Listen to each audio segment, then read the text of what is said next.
For me, James Baldwin is not some distant intellectual ancestor. He is a soulmate. He's like John Coltrane, Anton Chekhov.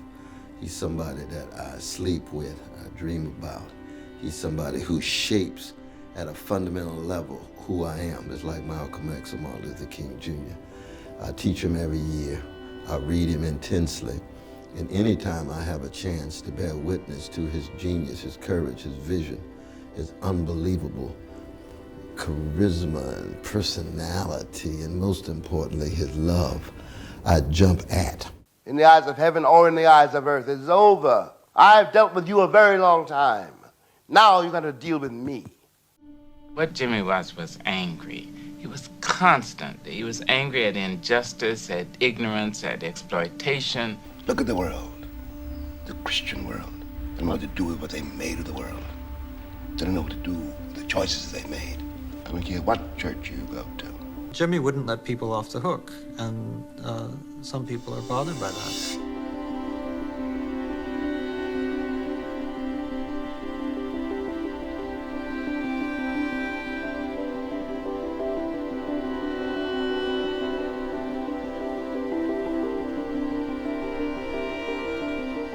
Well, one, I think the last 17 years of James Baldwin has been devalued. Most people talk about Baldwin in the mainstream in terms of the Baldwin of Notes of a Native Son all the way up to The Fire Next Time. But by the time you get to No Name in the Street, 1972, they say he's too radical. He's become too rebellious. Look like he's closer to Malcolm X. Look like he's moving to the edge of a certain kind of leftist analysis, calling himself a Yankee socialist and so forth and so on. So that there's a dominant narrative that says that the later Baldwin was not the deep, rich Baldwin. He tended to peter out and full of anger and bitterness. And the early Baldwin was the American Baldwin, believed in American possibility and so forth. And we know that's a lie. You always told me it takes time. It's taken my father's time, my mother's time. How much time do you want for your progress? And when you're that kind of truth teller in a truth-denying civilization, anytime you have that kind of courage, what I call funk, you're gonna get sanitized, you're gonna get sterilized. That's what they try to do with Baldwin. They sanitize the brother.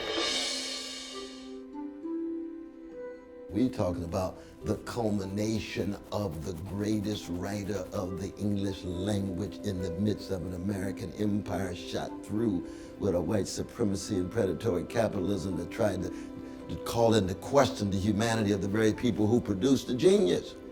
So he's a genius of Harlem, he's the son of Harlem. He's a genius and son of black people, but he was always international. That's the kind of impact Baldwin had. You see, I come from the revolutionary Christian tradition, which says, by your fruit you shall know them. And one of the fruits of Baldwin was the love, the joy, the growth, the development in each and every one of us. And that's why we need him, and that's why he continues to live inside of us.